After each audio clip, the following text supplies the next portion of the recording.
What is going on, TFA? Welcome into another edition of TFA Prop Talk. Hope you are all doing well. I'm feeling good. Got the onesie going. Got the curls flowing.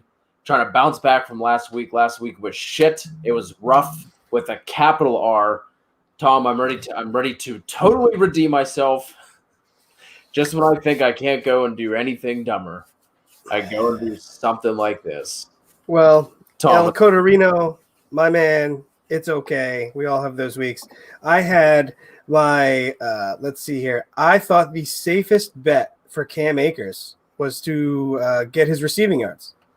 No, I said take 4 Cam Akers bets. And I thought the safest was his receiving, and that was the only one that didn't hit. So, kind of funny. You know, I'm either 4 out of 6 or 2 out of 4, depending on how you look at it. So, you know what? I don't give a shit. I'll take all the wins. Yeah, I think on the ones that I actually broke down and talked about last week, I went 0 for 3. So that happens. I mean, but luckily I routed off 18 at the end, so it doesn't make it seem as bad. You're good, man. You're good. Yeah. Whenever you do that, you're perfectly fine. I don't know if my other Akers ones were official or not. I did basically just say anything you can bet Cam Akers to do, just do it. Yeah, he's we were high on him going into the year, and it finally paid off toward the stretch run. And I'm excited to see what he does with a full 16 games under his belt as the lead dog. We got Walito in the chat. We got the GM, the OG, the president, the CEO, Kevin Steele, rocking with us. I'm feeling like a madman, Kev. It's motherfucking go time. Let's go. It is. And Walito, you say get the total yards. Listen to me. I took the total. I literally took every Cam Akers bet I could last week. And I came out cheddar. So I made some good money last week. Basically, Cam Akers and Tyreek carried me last week. So, yeah, no, all the Cam Akers, baby. And going into next season, you're probably going to have to listen to me talk all about Cam Akers. So, Cody, why don't you start us off? Or do you want to flip it since you went 0 for 3 last week? Let's flip it. Let's flip this bitch. All right, we're going to flip the script a little bit. I'm going to go first. Travis Kelce to score a touchdown, -125. -125, I have no idea how it's like that. It should be a little bit higher. Why? He's scored in 5 straight games. He's been unguardable down near the goal line all season, but he's just turned it on lately. 1, 4, 26, and 20. That's his last 5 games where he scored a touchdown. So if they get in the red zone, he's getting in there. He's that first read. I'm not suggesting Tyreek doesn't exist, by the way, because he definitely does. But, Kelce's Patty's guy. So, I forgot. And when the Chiefs and Bills played earlier in the season, Kelce also had 2 touchdowns, 1 from 11 and 1 from 12. So at -125, I love the risk that it brings because it's not like risk, to tell you the truth. Davonte Adams is at -183, I believe. So when you look at it like that, it's pretty good. I'm actually parlaying that Kelce and Adams to get a touchdown together because I like both of those so much. That bumps those odds to +179, which is nice. One other Kelce stat, he's got 8 or more catches in his last 9 games. 8 out of his last 9 games, he's got 8 catches. Cody, you're ridiculous at everything. I have no idea how I'm doing this. I'm going to have to not even look at the screen this entire time because I just want to laugh because you're amazing.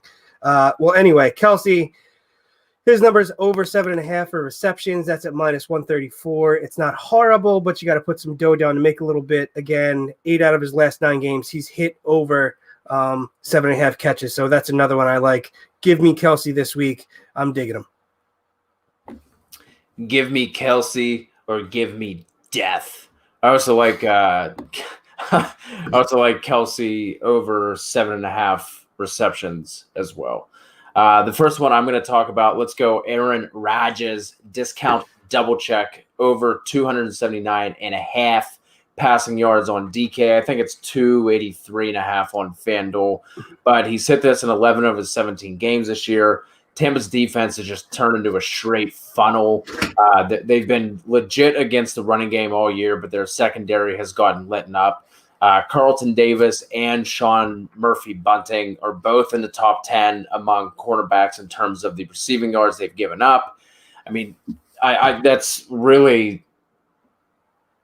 all you have to say about this matchup. I mean, the Packers have I think the second highest implied total for the games on Sunday, only a 3-point spread. I really don't know how Aaron Jones is going to fare in the run game. I think this could be one of the, especially with the Packers just getting smacked in this matchup earlier. I think Aaron Rodgers comes out and just lights it up. That 279.5 just feels a little low.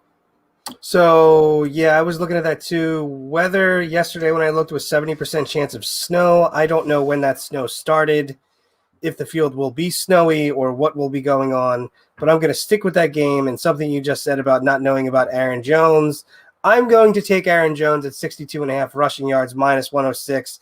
And yeah, I actually feel like this is one of the riskier ones I've taken throughout the year because some numbers don't necessarily support it because of the Tampa Bay defense. However, Kamara had over 80 yards last week. I believe he had 88. Yeah, but anyway, that 62.5 is up from 58.5 a few days ago. Jones has hit that number in 6 out of his 7 last games. Kamara had 85 rushing yards last week. I'm sorry.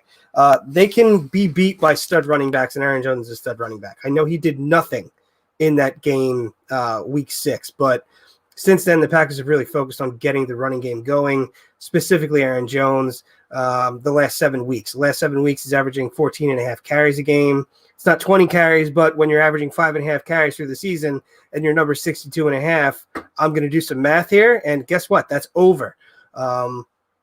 So, yeah, like I said, it's one of the riskier bets, but you know what? I have a gut feeling that he's going to hit that number, and it could be COVID. I'm not really sure. I don't think it's COVID. Could be a gut, but that's what that one is. I actually like Aaron Jones to hit that number this week because I feel like they're going to try and get that running game going a little bit more. I feel like Rodgers is still going to shred. I'm not discounting your bet at all. I like that bet a lot.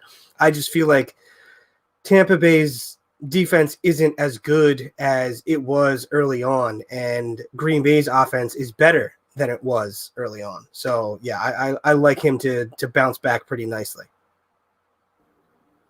I have a running back that I would like to talk about who is currently known as Playoff Lenny. I'm going Leonard Fournette over 23.5 receiving yards. Fournette all year has been the pass catching back, which if you would have told me that if, Leonard Fournette, hey, he's going to be splitting a backfield with someone, and then you told me that he was the pass catching back in that backfield, there's a 0.0% chance that I believed you. But 2020 is here, and that's what we have. Like I said, Playoff Lenny is in full effect. Rojo is still banged up. You could see every time that he ran, he would have one run and kind of come off the field. There was that one longer one he had on the left-hand side where he literally just took himself out of bounds, and you could tell he was gimping after that. So Fournette has been seeing the majority of the snaps and touches over the past couple of weeks, and Fournette has actually hit this line in 3 of his last 4 games with receiving totals of 32, 14, 39, and then 44 last week. So, like I said, this game, the implied total with Green Bay, it's only like a 3 or 3.5 point spread. So there's going to be points put up. So I like Playoff Lenny over 23.5 receiving yards. I was looking at some of his bets, and I actually don't have the rushing total up right now, but I was intrigued by his rushing total as well. When I remember, that might be 41.5 or so, 42.5. 42.5 on DK. Okay, yeah, I actually kind of like that one too. All right, I'll go with my last bet, and then I'll get to 16 other bets that I like Cody does, because that's how we do it, right? And then we count all of them that hit, but we don't count the ones that lose. That is correct. Right? That is exactly how this works. Yes. All right, good. I like it. Excuse me. Haven't sneezed yet, though, Cody. Earlier this evening, I had a stretch of about 30 minutes before the show where I sneezed 7 times in about 30 seconds, and I did that about 4 times in a row. So the fact that I haven't sneezed once, I'm a little upset. I want it to happen, kind of. I'm not going to lie. Anyway, I want something else to happen. Stefan Diggs over 94.5. That's at -118. Big number, but he's been hitting it fairly consistently.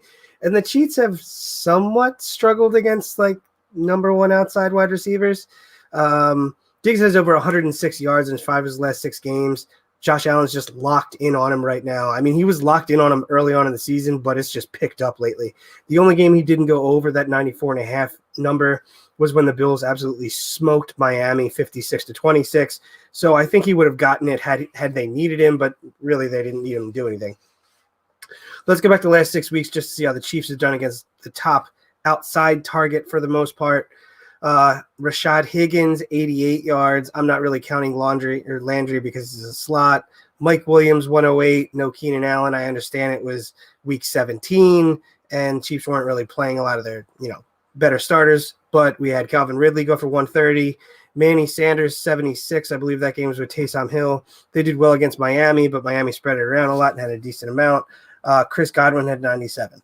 So I understand. Not really necessarily. The Chiefs are like, okay, yeah, they're just getting destroyed by everybody. It's mainly about Diggs. It helps the KC's hasn't been locking anybody down.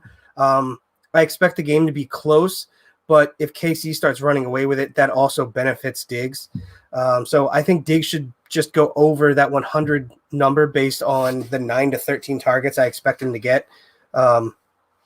So yeah, I like Diggs there. Do you want me to do my last couple bets, or you want to go first, and then we'll do our other unofficial, so to speak, at the end? I will go, and then you can run them off because there weren't a lot that really jumped out to me this week. Yeah. To be honest, Kevin Steele coming in with that super chat once more. 5 bones. How the hell are you going to call Leonard F.N.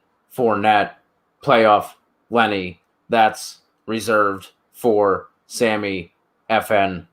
Watkins. I thought it was I thought that was actually Damian opt-out Williams, but okay, we'll go with Watkins.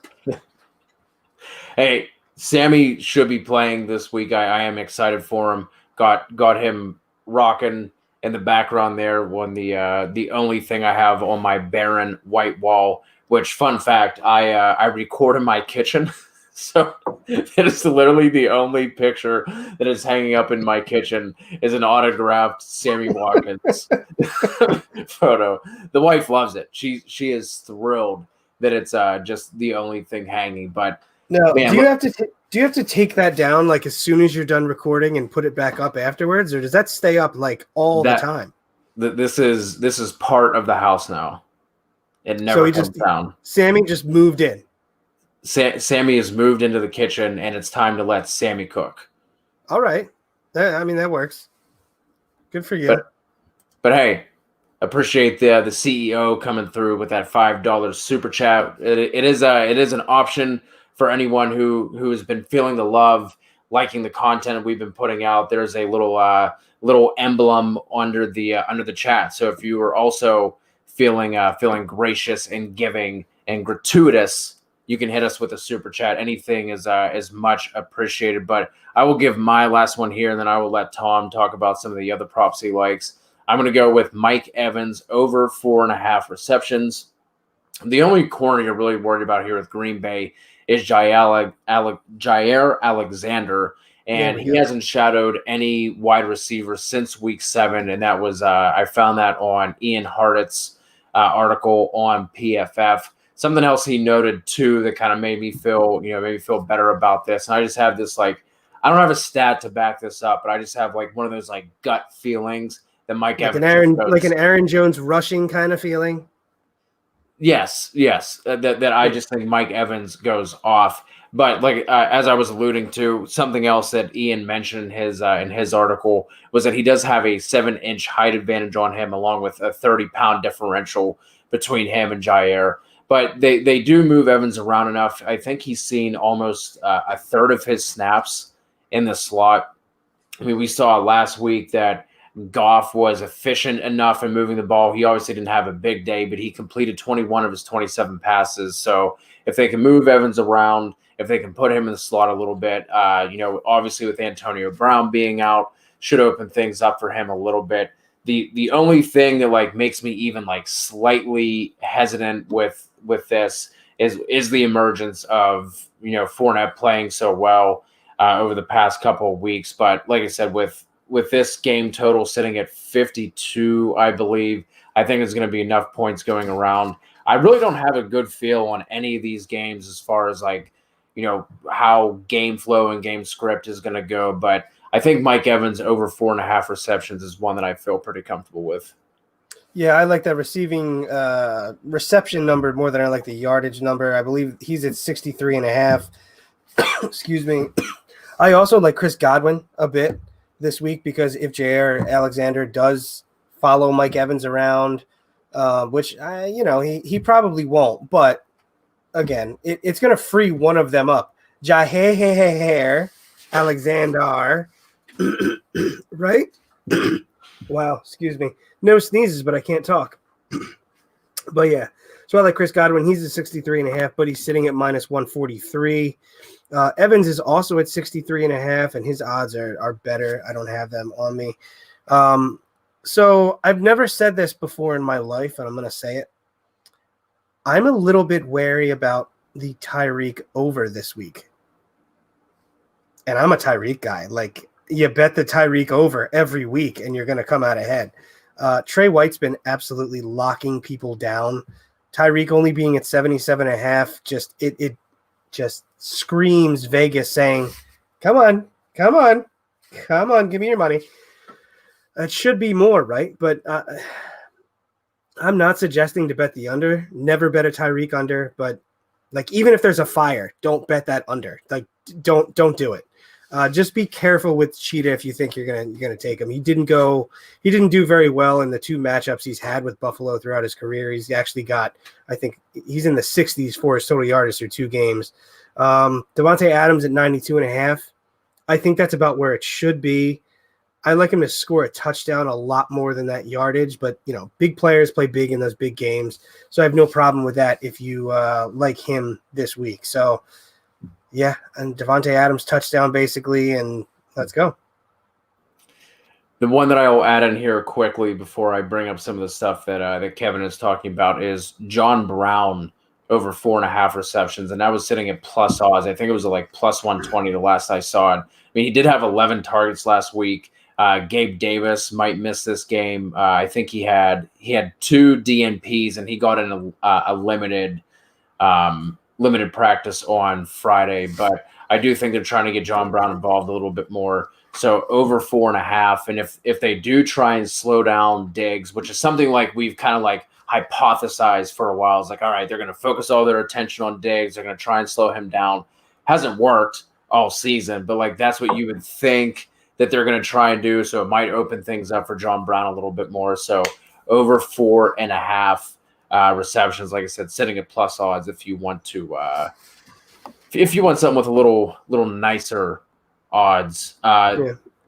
Real quick, so before we jump to Kevin's, we have Last Fish in a Pond, who's been, hey, we gotta give some props to Last Fish. He's been holding it down for us over on the Twitch channel all year long. We appreciate you jumping back in, saying go Chiefs. What are your thoughts on a Chiefs versus Packers Super Bowl? That is my pick. So for fantasy purposes, that's kind of, that'd be fun. I think the Chiefs versus anybody would be fun for props, just in general. But Chiefs Packers would be good for props. There's a lot there. Chiefs Bucks are good for props. So I guess go Chiefs. There we go. I'm in the same boat. I just want to see the Chiefs versus anybody. Packers would be fun. Tampa Bay would also be fun. So that will be my pick as well. I think I'm going to take Packers and the Chiefs, and that's where I'm going to lead with that one. What were you going to say before I? I was going to get to Kev. So, Kev, yeah, you said Trey White doesn't travel in the slot and he plays 60%. Tyreek plays 60% of his snaps there. I know. Early on in the season, I don't have it in front of me, but I believe Tyreek went like 8 for 47. It's just weird. Buffalo does it. They've done a good job against them. I'm not saying don't bet whatever you want to do. If you want to bet the over, just don't lay a ton on it because they've done a good job against them. Teams typically can't really hold him in check for very long, so he might break out. I don't know. I'm just saying I'm not betting Tyreek this week just because that scares me a little bit. Have you looked at any of the Gronk? All right, so on FanDuel, 28.5 receiving yards. Let's see if I can find his receptions real quick. It's just the fact that Cameron Brate has all of a sudden just popped up out of seemingly nowhere. His receptions are also 2.5, but that's at -142. Do you have any strong feelings on Gronk this week, or is Kevin by himself? I'd like him to score a touchdown. That is at where is he at? It is at +250 on FanDuel for anytime touchdown. All right, so anytime touchdown on DK, he's at 220. So if there was a bet to make, I would probably bet the touchdown. I'm really into touchdown bets since the last the last round, to tell you the truth. The yardage, it's a little bit tougher to. I will say he did just miss Gronk on 2 or 3, I think, where Gronk had his just off his fingertips that might have went for some longer plays. I mean, like I said, 28.5. You know what I mean? That's not a crazy amount. It just worries me that now all of a sudden fucking Cam Brate decided to do the Undertaker gif and just pop up and out of nowhere and just start playing as well as he has the past 2 weeks. All right, so that was a weather game. Walito's saying they did a good job against Tyreek in a terrible weather. So that was the snow game when they ran the ball a lot. I have to rethink it a little bit now because I obviously enjoy my Tyreek stuff. But when I looked at the numbers, I was just not a fan of it. So, all right, I might have to flip. This is why we talk on Prop Talk. This is why we talk it out. Let's go back. I know. No, while Lito was talking, throwing some out earlier, you mentioned Fournette liking his rushing over the receiving. So we've already touched on that one. Godwin over 63.5. You said you like that one as well. Evans to score a TD. I do like that one too, +135. His is lower than Godwin's, correct? On FanDuel, Godwin is at +165, and Evans is at +140. 135 for Evans and 165 for Godwin on DraftKings. Okay. Like I said, I like Godwin this week. What about Rodgers over 2.5 touchdown passes? 2.5.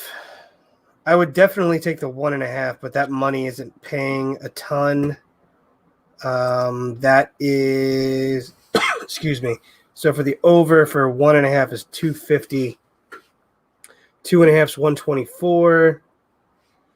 I don't hate it, don't love it. I'm right in the middle, so that means I'm not taking it because I was actually looking at these earlier this week.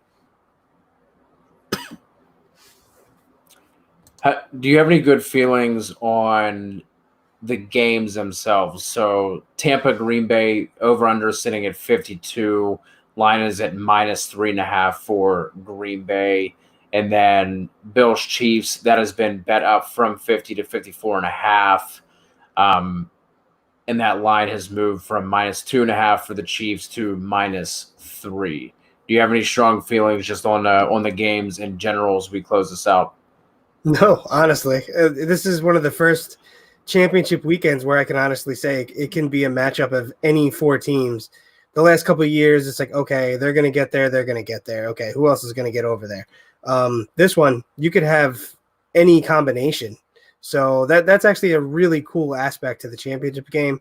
I like the favorites, but I would not be surprised if both dogs wound up being in the Super Bowl. I wouldn't really enjoy that as much, but it'll be nice not to see Tom Brady in a Super Bowl. So I want a Rodgers-Mahomes matchup.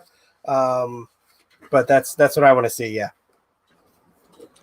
And like I said a little bit earlier in the show, I just don't have a great feeling either way on either of these. Like I do think that KC will be able to do enough that they get past Buffalo. At least that's what I'm hoping anyway. One of my boys from the post office is a huge Josh Allen fan, so I know I won't fucking hear the end of it for the next 2 weeks. Like I don't know if I can survive that, and just hearing him chirp, he's gonna be just absolutely unrelenting. But other than that, like it wouldn't surprise me with Tampa Bay or Green Bay. Like I really wouldn't. I just don't have a strong feeling on any of these, to be honest.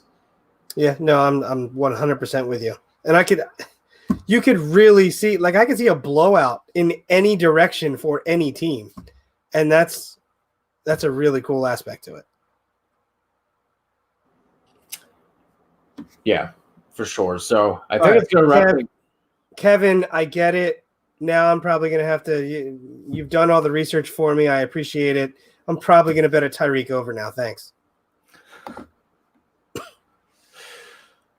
Yes, curious to hear who Drew Brees is playing this weekend. Walito.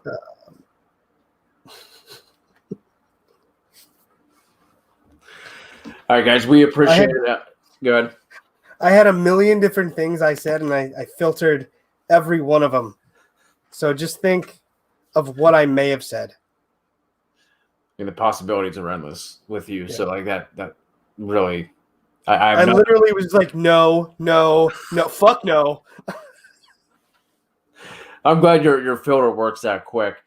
We appreciate all you guys rocking with us all year long. This has been fun. Obviously, nothing next week. We will be back for Super Bowl week, but make sure that you are subscribed. Make sure you keep it locked in here. There's going to be a ton of Dynasty stuff coming out. Even the Dynasty hater, the guy who shits on Dynasty the most, just dropped a Javonte Williams player profile. The Dynasty hater. The Dynasty hater just dropped a player profile. I think obviously he's in love. He really is. I want to get him like a ring or something to send to him. He probably already has it. He has a Javonte Williams cock ring.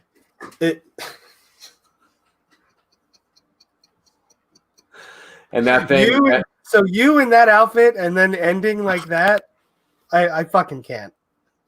Hey, that's it. So like I said, keep it locked in here.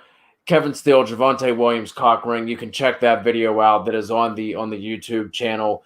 Dave McKnight, the A-Rob jersey is on its way to you. Hope you and your family are doing well, my friend. We appreciate you. And any questions, go ahead and drop them in. We have, like I said, all the Dynasty content coming your way, rookie profiles coming your way. Going to be doing, Senior Bowl is coming up. The real kickoff to the draft season is upon us. The content does not stop here at TFA. Again, we appreciate you guys. Hope you guys enjoy the games and have a wonderful, wonderful weekend. See ya.